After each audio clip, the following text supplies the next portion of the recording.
the gap the gap between us is infinite. It's an infinite gap.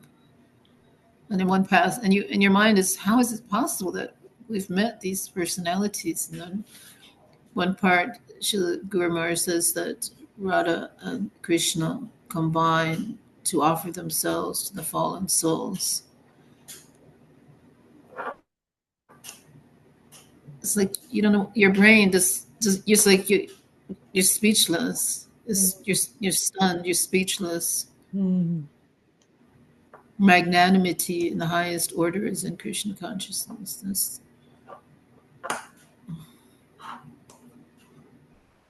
You're just dumbstruck by that. We have no alternatives like this. Okay. Okay, that's all I wanted to say. I'm just stunned. I'm like shocked right now. I just heard that. Okay, Jai, Dandavat Pranams. Yeah, we don't actually realize how privileged we are. You know, as you said so perfectly, there's such a gap. I mean, I've been thinking about this a lot lately, like how there's actually so many light years of gap. We can't even begin to estimate the gap between ourselves and our gurus, the Lord, and but then it is all harmonized, right? Through Sharanagati, right? It comes to this, you know, that's the harmonizing factor. So then where do we stand? Like how do we fit in? What's our place? How can we be connected, right? It doesn't like logically it doesn't make any sense, you know, but only through the spirit of surrender and attracting their grace, right? So it comes down to that principle of mercy, love, affection, because as Srila Maharaj also says that when there is love, high and low, you know, there's no consideration of that, right? That gap is closed through the medium of love, you know. And like we all experienced, you know, like and when we had, or many of us experienced, you know, or at least can have some idea of what it was like. But when we had the association of Srila Govinda Maharaj, you know, he had that way of making you feel that like, oh, we're just friends, you know. Somehow he would make you feel like that. You know, there would be moments where you would, as you're describing, be dumbstruck, silenced, and just profoundly realizing the gap, right? How far, how high, right?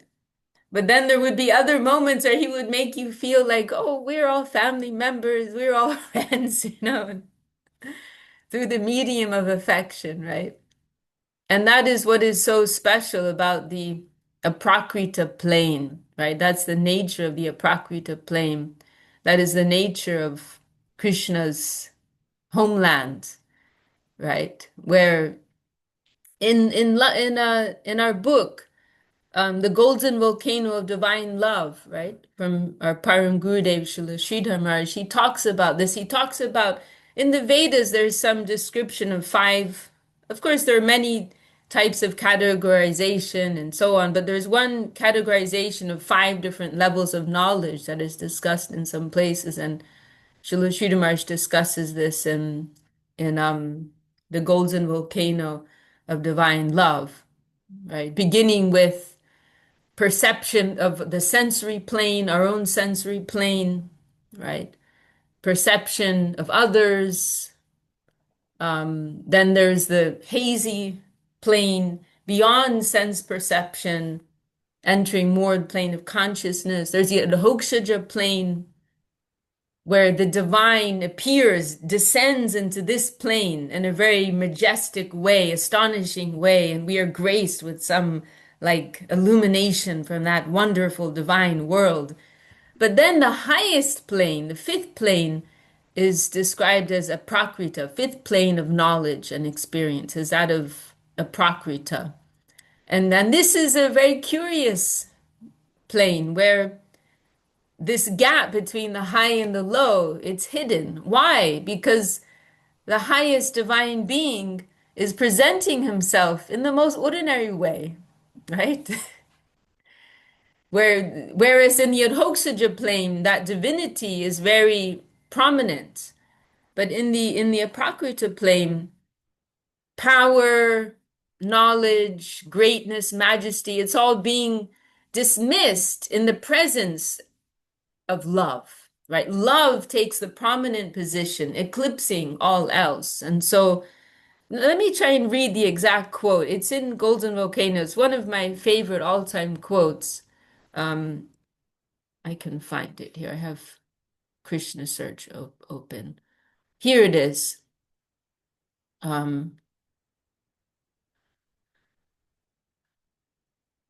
So they are not conscious. Wait, let me go back a little bit. Outward, so here Srila Sridhar Maharaj is describing the nature of these members of the Aprakrita plane. Outwardly, we may think that they are members of this ordinary world, but the object of all their conversation and behavior is Vrindavan. Still, although they are in Vrindavan, they do not feel themselves to be there. They are not conscious of their own exalted position. A king, when he is not very conscious of his power, thinks of himself as an ordinary person. It is something like that. Someone may be a great doctor, but through affection, he may do the work of a nurse for his patient. Out of his love and affection for the patient, he may come down to do such work, but still he is great. This is the beautiful nature of Vrindavan life. It is great without the attitude, the air of bigness. Although they are really great, they appear to be simple. And now this is most beautiful line here. Power dressed in affection and love, couched in humility. Power dressed in affection and love, couched in humility. That is Vrindavan, and that is also Navadvip. Srimad Bhagavatam and Śrī Chaitanya Mahāprabhu say that this is the highest and most laudable place for us to live. There, the Supreme Lord Krishna and the gopis are living in the forest. There we find no grandeur or big buildings, but if we have a true eye for grandeur, we will see it in Vrindavan.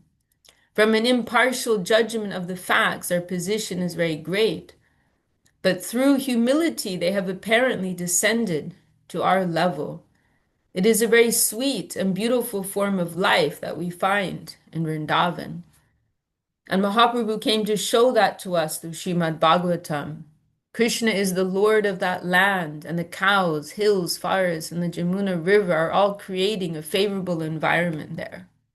So this is the sweetness of the Aprakrita plane. Wow! Prabhu's here with us. Dula, wow, I forgot your name for a few seconds there. Pranams, Didi. So good to see you. Dula, Prabhu, wow, wonderful. Pranams. Hi, Dila. Dandavat Hey. pranams. Hey, Dandavat Pranams. Divya Shari Didi. Good to see everybody. Good to be here. Beautiful face. Ananda Krishna Prabhu. All right. Okay, let's Cool. just Hey, take a moment to appreciate Dula Krishna's in the house. Yay. Krishna, Jai. Hari So good to Bol. see Go, your Hari Bol. smile. You have a lot of fans in the room here. I'm a fan of we're all of fans. you. Love you so much, family. We're fans. We missed you. I We missed do y'all miss you. too. Yeah, it's so good to see you all. Are you in Arizona? I'm in Montana, Bozeman, Montana. Oh, okay. Yeah, up north. That's a better place to be, probably. Nice nature. Yeah, it's good. Not as hot right now. But I miss you all very much in this song there. Well, great to have you. And we promise not to embarrass you this much next time. Yes. Thanks. Don't leave such a big gap and we won't get so excited. Right. True. That's very real. Okay. And we have Marie with us too, also has started rejoining. It's also very wonderful news. And Jadu Gopal Prabhu has also, we have such an exciting turnout today. Jadu Gopal Prabhu's joined us. I was just with him in Ireland. And yes, Dandavat, Hare he's joined Krishna. very often. Dandavat, Jadu Gopal Prabhu. Welcome. Banavi is also with us from Italy. That's also very exciting. And our beloved Suvasini Didi is also here, also tuning in from Ireland. Axel has also joined us. So happy to be in. James has also just tuned in, and he's just around the corner. Great to see you, James. Okay, so going back to our discussion. So yes, this is the wonderful nature of the Vrindavan life, Vrindavan plane, and this aprakrita, human-like plane of knowledge. Going back to that beautiful sentence, power dressed in affection and love, couched in humility. I mean, what a beautiful line. So see, the thing is, now things get tricky too, because we can appreciate how wonderful this is and how this is the most desirable plane of existence. But then there's also a problem here that because it is so apparently simple, then it's easy for us to think it is also easy, right? Or it's easy to try to imitate it. You know, there are so many issues that can come up with this, right? And so this is the importance of developing understanding of the Siddhānta, right? Of the teachings of our gurus and the scriptures, and developing our Sambandha Gyan, our understanding of the true nature of things, right? All these things are very important for us. Otherwise, we can mentally jump to all of that very quickly, right? And so this is actually a theme in the if you look in the discussions of Srila Sridhar Maharaj, there are a few prominent themes that come up again and again, and this is one of them, that of gradation, right? The importance of understanding the gradation within the spiritual sky and our approach towards that divine plane. Because if we jump so quickly from here to Vrindavan, then we're going to get a skewed understanding of things, right? And so to understand all the different levels between is very helpful for us. And so then there are different texts in particular which are helpful in this regard. You know, one of those is the Brihad Bhagavatamrita, you know, and this is a book that Srila Sridhar Maharaj used to emphasize sometimes and recommend to devotees to read. And that book, ISKCON has a nice edition of that, but in that, and no doubt some of you have read that book, but in that book, Sanatana Goswami is discussing, and actually in a very charming way, you know, he's discussing these different planes of reality, right? And there are two journeys in particular that he discusses. You know, one is the journey of Narada Muni, right? The famous traveling sage,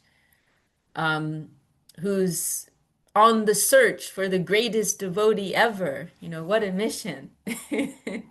And then in a very systematic way, he's going to devotees one at a time who represent different levels of devotion, right? And so first, Karma Mishra, devotees who represent Karma Mishra Bhakti, which means devotion mixed with material activity or some desire for material gain. There's genuine devotion, genuine bhakti there, but it's not shuddha, it's not pure, you know, it's mixed with some other aspirations. Then there are some, and then each devotee he visits, he's like celebrating them and glorifying them. Oh, you are the best of devotees. And then they're saying, oh, no, Narada, don't embarrass me. I'm nothing. Go to this person. They're actually the best. And so then step by step, he's gradually visiting devotees who are representing these different stages of devotion, right? And so there's Karma Mishra Bhakti, and the epitome of that is, the acme of that is represented by Lord Brahma, the creator, right, of the material creation, or engineer, to be more precise. Then Lord Shiva represents Jnana Mishra Bhakti. Lord Shiva's quite a mysterious figure. He plays a lot of different roles, but for the purposes of this discussion, he represents this, Jnana Mishra Bhakti. So it means devotion mixed with aspiration for dry knowledge, liberation, and so on. More fixed on the renunciation side rather than the devotion side. Then we come to Prahlad Maharaj, right? And Prahlad Maharaj he's a very important figure who's discussed in Srimad Bhagavatam. Why? Because he represents Shuddha Bhakti, pure devotion, right? So he represents the whole foundation of the devotional world. It is built upon this absolutely selfless, unconditional desire to serve the Lord, to love the Lord, simply for the sake of loving the Lord, not for any other, not mixed with any other aspiration. And so Prahlad has this important position. So then once you enter the plane of pure devotion, then there's a whole new level of different levels of gradation, right? Different levels of relationships, different rasas, right, with the Lord. So there's Shanta, passive. Prahlad represents this, the passive relationship, where there's full attachment for the Lord, full adherence, full mood of full surrender to the Lord, but not exactly an active service relationship, right? So Shanta, this passive relationship, Dasya, the active servitor relationship, who's represented by Hanuman. Then Sakya, friendship, represented by the Pandavas. And then Vatsalya, the parental relationship, who, primarily we think of Nanda, Jashoda, right, Devaki, Vasudev. And then there are also some others who have some elements of that. Uddhava, he has some elements of that in his mood of devotion. And then, of course, at the highest level, there's the Madhura Rasa, the lover, romantic relationship, right? But yes, our gurus, they've placed emphasis on appreciating this gradation, because if you jump too quickly to that simplicity, apparent simplicity of Vrindavan, as I said, it's easy to get a skewed perception of things. And we see at different times, for example, Srila Bhakti Siddhānta Saraswatī Ṭhākura, there was one occasion when he was sending some leading sannyasi some senior sannyasi to lead the pilgrimage during the Kartik time in Vrindavan, the Mathura Mandal, Vrindavan, Parikrama, and so on. He led, I think it was Bharati Marsh, and he instructed him to emphasize, and they're visiting so many holy places in the Mathura Mandal and having so many talks in those places. And Srila Saraswatī Ṭhākura told him, when he was leaving, he told him, in your talks, I want you to put emphasis on the teachings of Prahlad Maharaj. Right? Very interesting, right? He's in Vrindavan, so many things you could talk about, the pastimes of Radha and Krishna and all of his cowherd friends and so on, and the cows, and you can have a lot of fun with all that. But Saraswatī Ṭhākura told him, no, talk about Prahlad Maharaj, right? Which some people might say is a little boring even. We're in Vrindavan, we want to hear about Vrindavan and Krishna and all the play and everything. But no, talk about Prahlad Maharaj. And Prahlad's story is not too pretty either, isn't it? Think about it. But because and Saraswatī Ṭhākura explained, because first they need to understand the foundation. Right? If they go to jump too quickly, they won't understand, and it will all become imitation, right? So the ontology, Srila Śrī Maharaj uses this word a lot, to understand the ontology, the true nature of things and the gradation of things. This is very important for us. And we also see this approach in the Ramananda Sambad, right? This is a important discussion known to the Gauḍīya Vaishnavas that is recorded in the Chaitanya Charitamrita scripture, chapter 8 of the Madhya Lila. And that chapter is supremely valuable for us. And there also, there's a very systematic discussion of the development of theistic thought from its foundation up to the highest level. And so all these things are very important so that, as Divisharji was saying in the beginning, we can understand the gap, right, from where we are and where the Lord is, where our gurus are. And of course, there's that medium and that harmonizing factor of love and affection and mercy. But at the same time, we don't want to overly cheapen all these things or think that we can have them so easily. And we've also heard Srila Sridhar Maharaj say that this was actually like the main tenor of the preaching of Srila Bhakti Siddhānta Saraswatī Ṭhākura, as encapsulated in his expression, Pujala Ragapata Gaurava Bhange, right? This is another important statement for us, that we are doing puja, we are offering our worship to that highest plane of natural, spontaneous, free love and exchange with the Lord.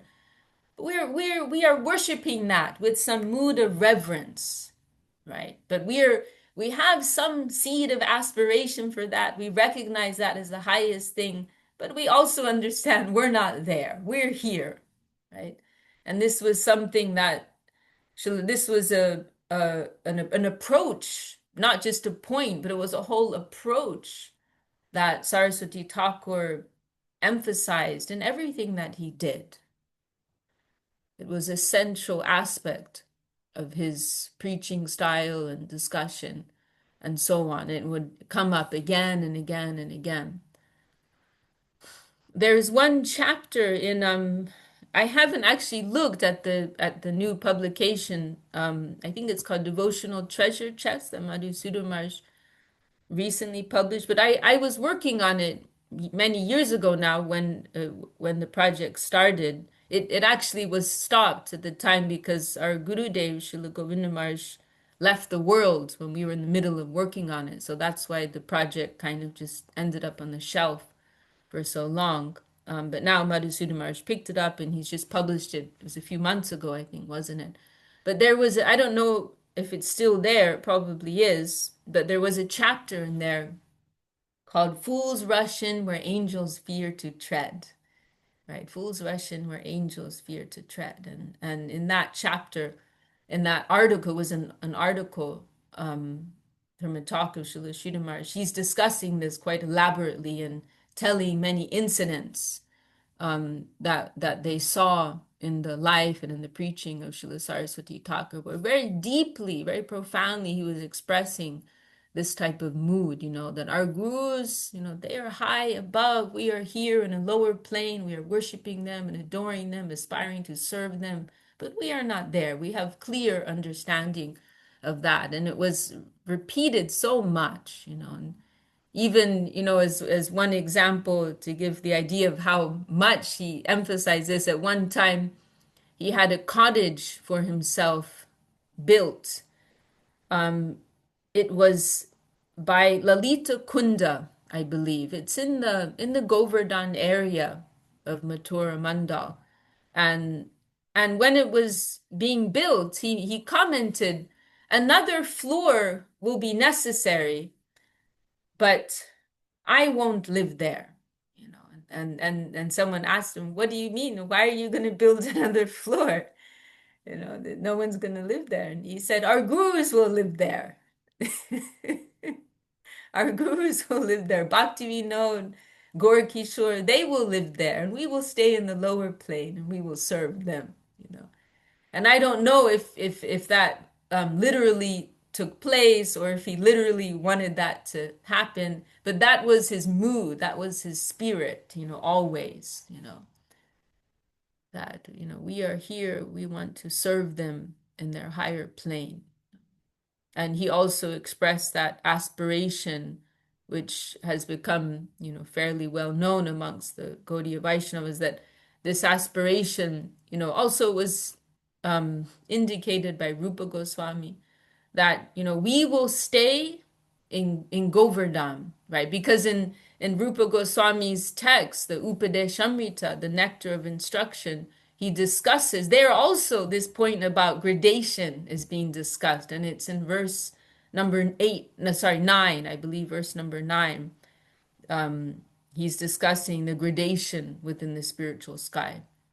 This Vaikuntaj Janito Vara Madhupuri, like that, Tatrapira Sotsavad, beginning like that, and saying first there's Vaikunta, right? Then there is Mathura, and this is all, the gradation here is being considered on the basis of rasa, the development in the variety and intensity of loving connection and relationship with the Lord, right?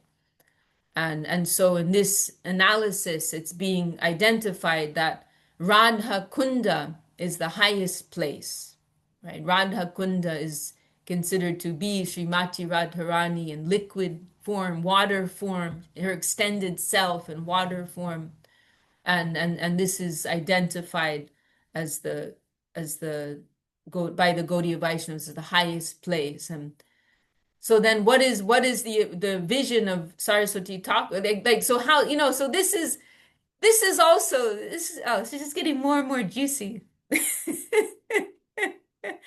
I'm getting very excited here. So why are we here?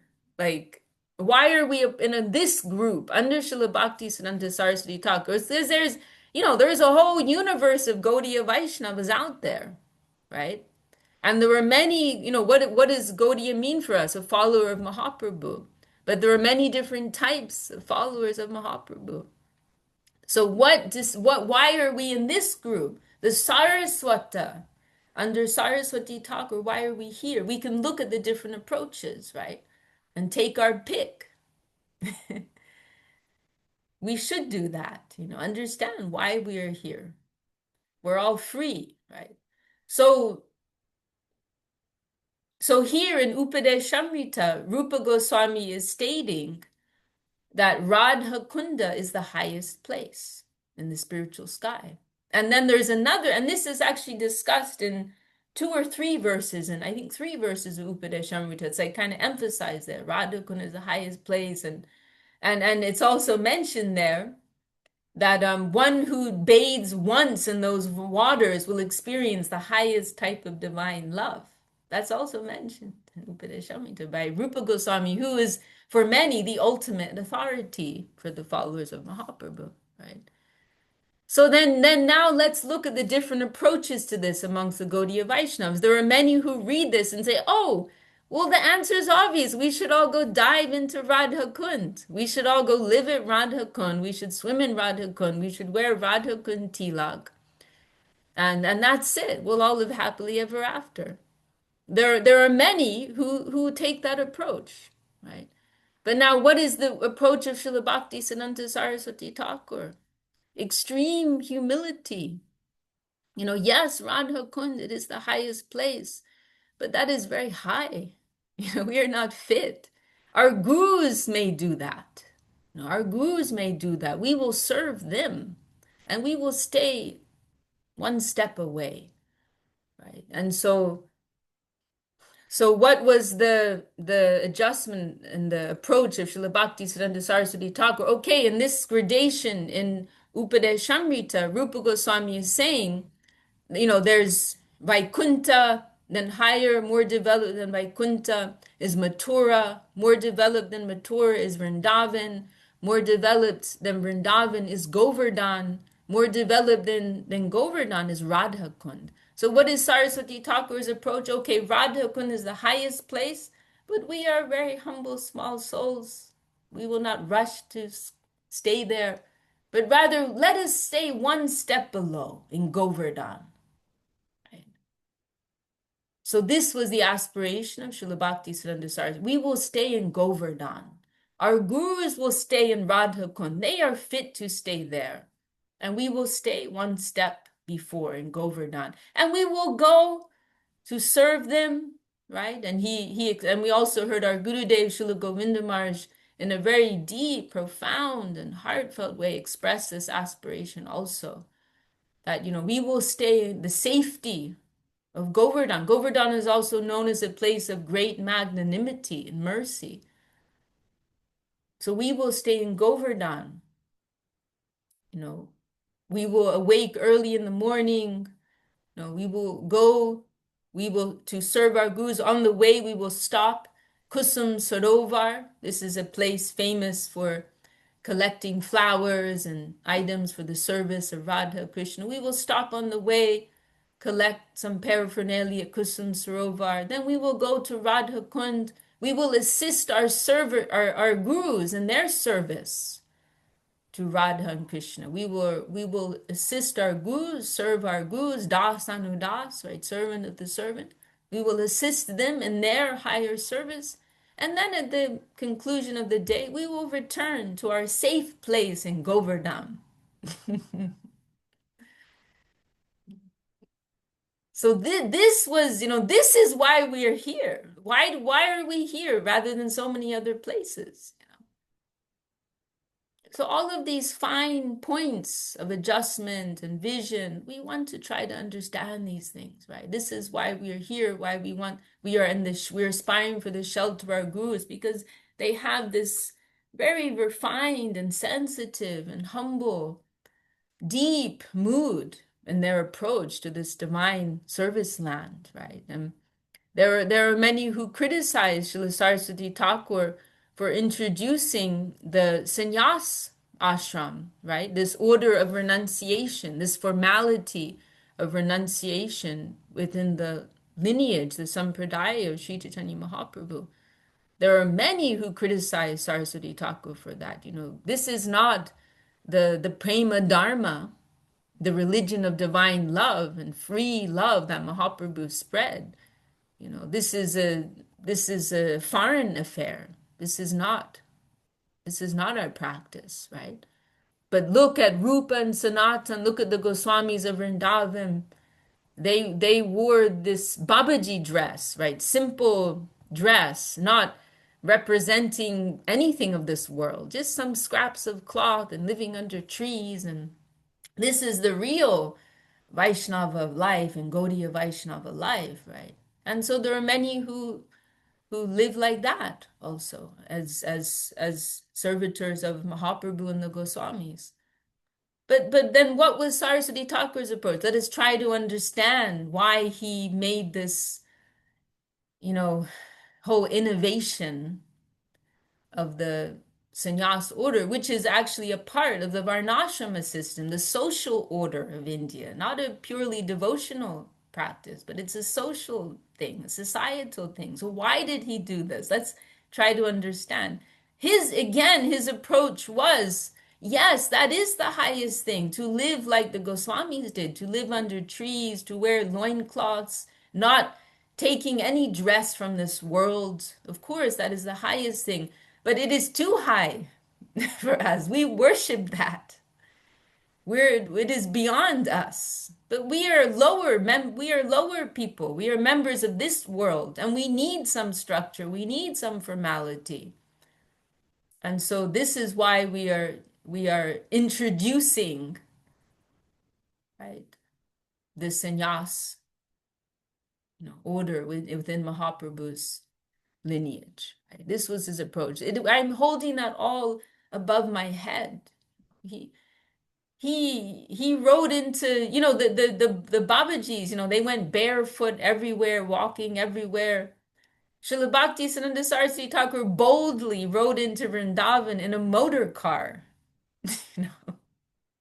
in the early 1930s. I mean, we can't really understand now how shocking that was.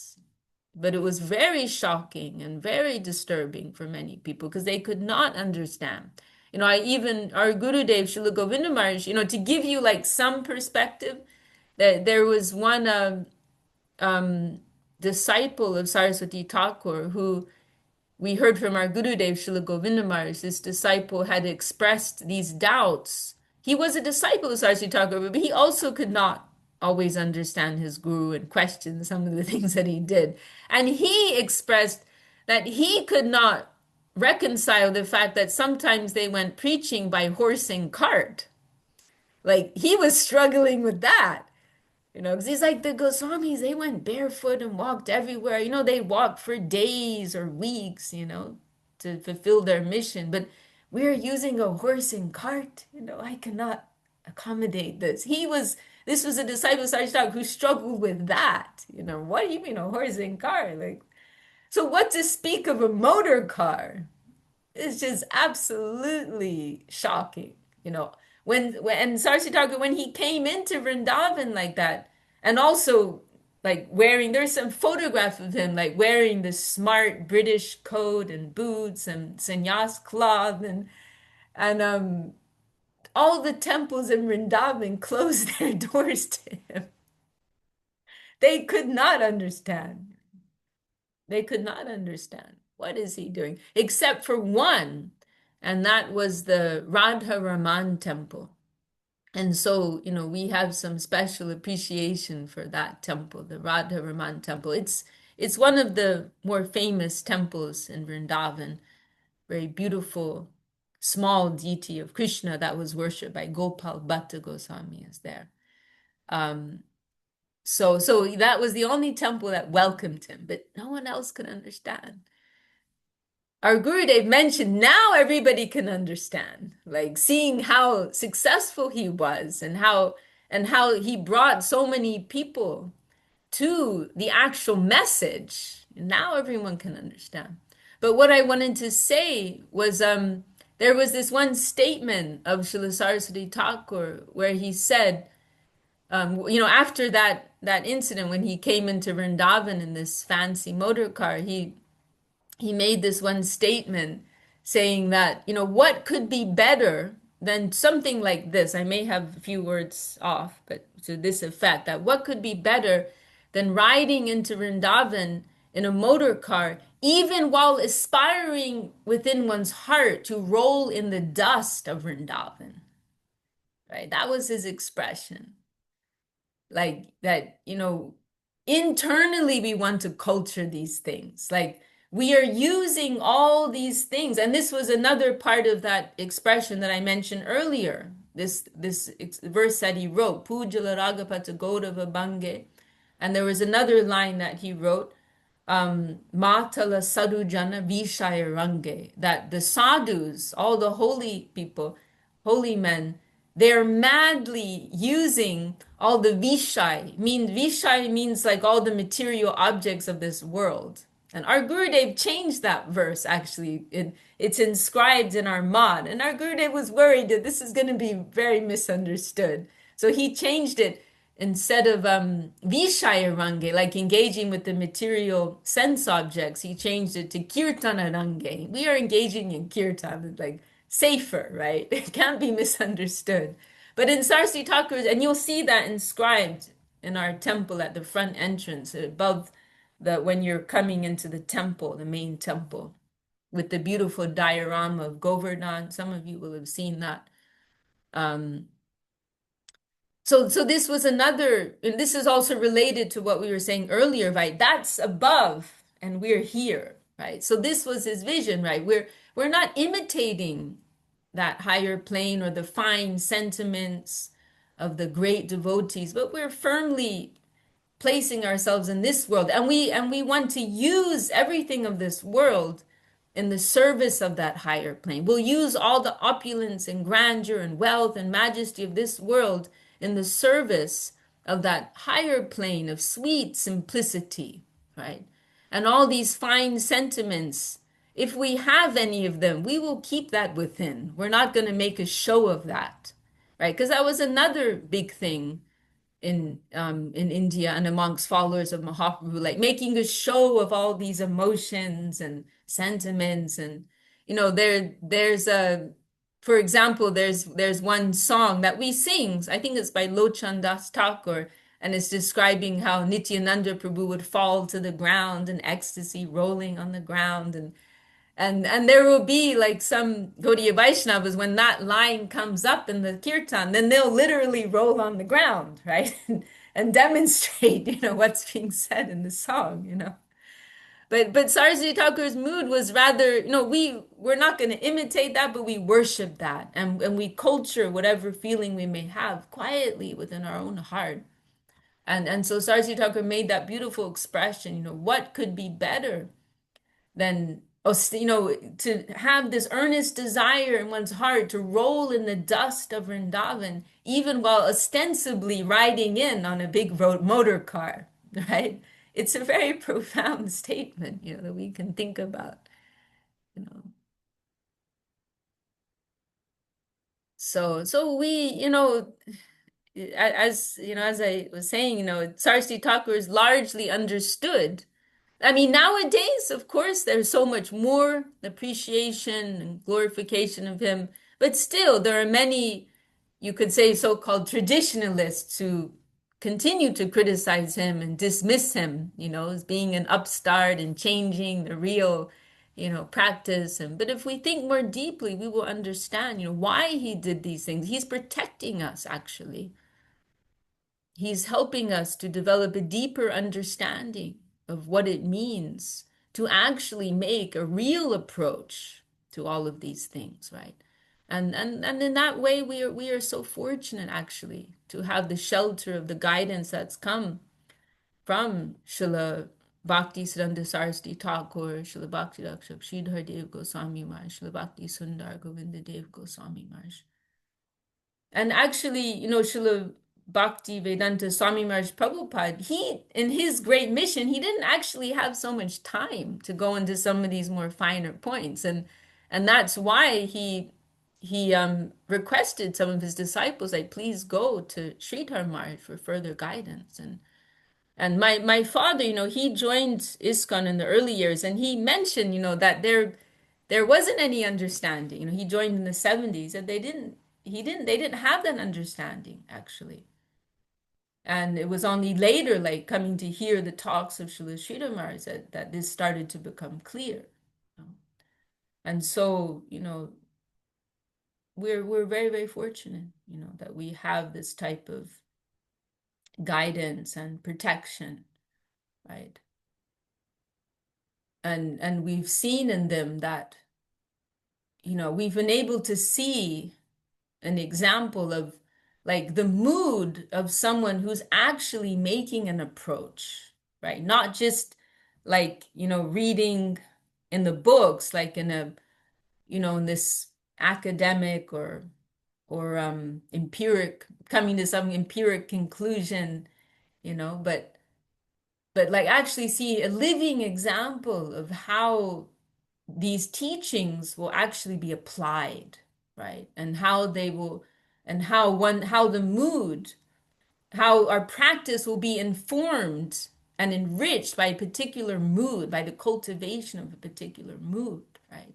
This is another thing that's very important, because you can read the scriptures and read many things about our practices, but you can perfectly follow them all, but with no understanding of the mood with which they will be practiced. And so our gurus, they have shown that, So like, for example, in this was, I think I've discussed this before in our meetings, but it was something that just struck me not so long ago, going through Sharanagati, Srila Bhaktivinoda Thakur's songbook, Sharanagati.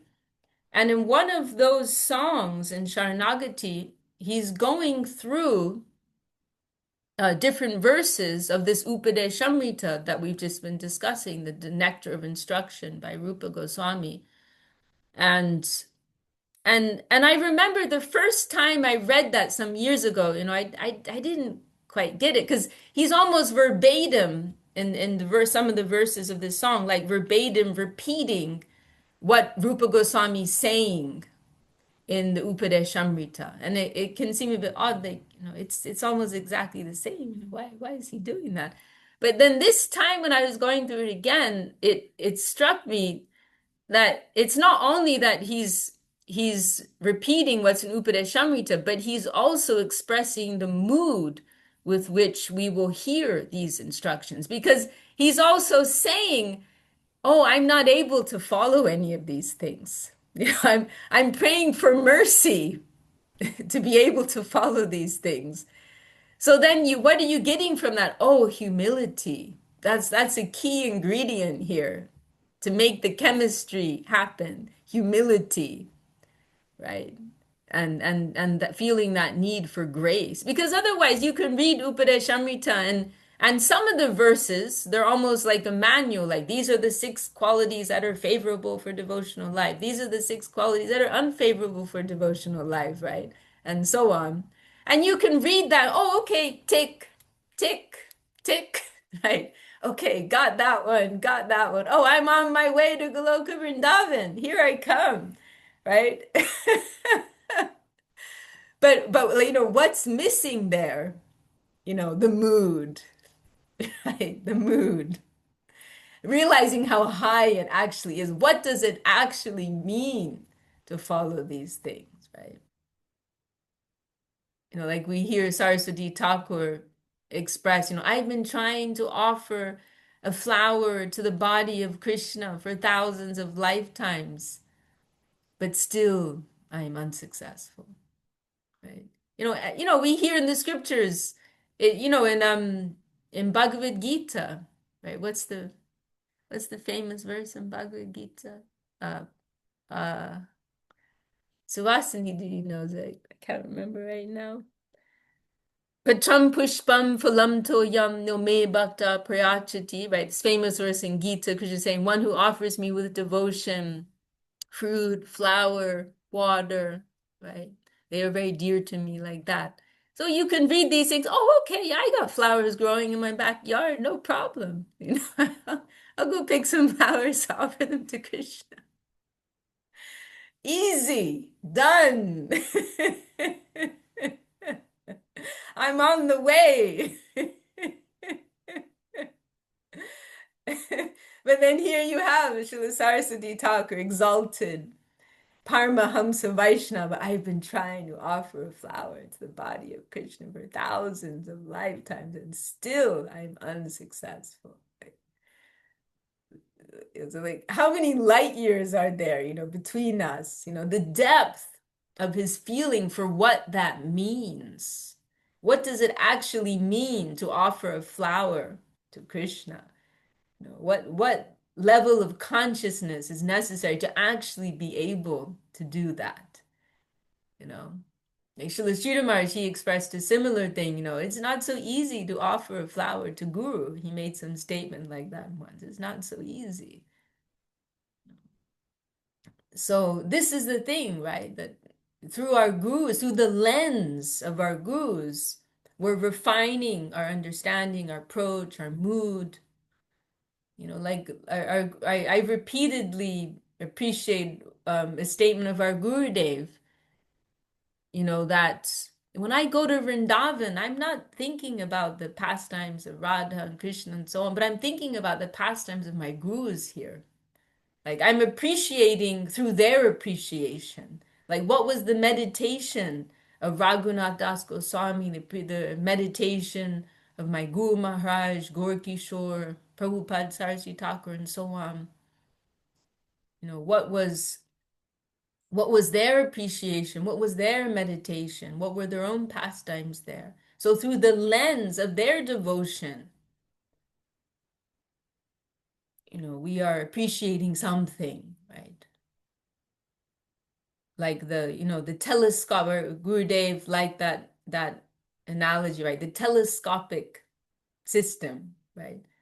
All those lens of the hearts of our gurus, it's not taking us away, not distancing us, but just like a telescope, bringing us closer, giving us nearer vision, nearer darshan.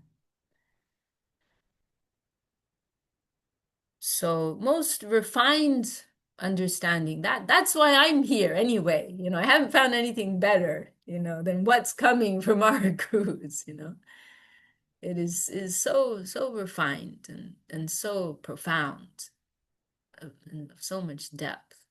There are so many layers, right, of understanding that are coming from them. So I like to say sometimes, what is Śrī Chaitanya Saraswata Math? It is the school of nuance. Welcome to the school of nuance. If you appreciate nuance, then you'll be happy here. Come and read the books of our gurus. You'll find a happy home here.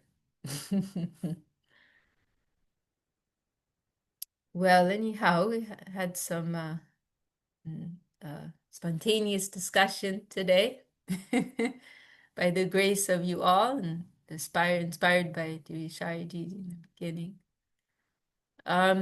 We do have a few minutes left. Welcome also Somya, Sham, and Vijay. They came in a little later. Dandavat. Dandavat, Dandavat. Dandavat.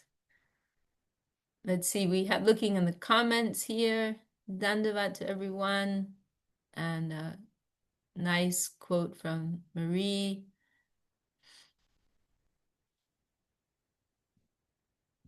Much appreciation to you all. Does anyone want to add any final comments or short question or before we close for today? Nice to see you, Banavi, on camera.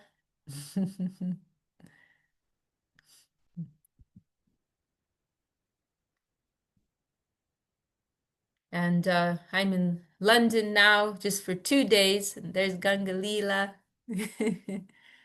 And then traveling to Hungary. We're going to have a little festival there in Hungary. So I'll be traveling there Saturday night. I'll be there for 1 week. They're having some very nice association this summer. And also online with you all. All right. Well, then maybe we'll close for today. Sincerely very grateful for all of your company and allowing me the opportunity to meditate more deeply on all of these things, because without yourselves it would not be possible, would not take place. Jai Shri Bhakti Sundar Govinda Dev Goswami Maharaj ki Jai, Shri Bhakti Rakshak Sridhar Dev Goswami Maharaj ki Jai, Bhagavan Shri Bhakti Siddhānta Saraswatī Ṭhākura ki Jai, Vishwaranya Shri A.C. Bhaktivedanta Swami Maharaj Prabhupada ki Jai, all the assembled devotees, sincere seekers ki Jai, Shri Harinam Sankirtan ki Jai, Gaur Premanande, Haribol. Oh, Haribol Shaktas. Shri Krishna Devidasi ki Jai. Yay! Jai. Have a beautiful week, and I look forward to seeing you next time. Gaur Haribol.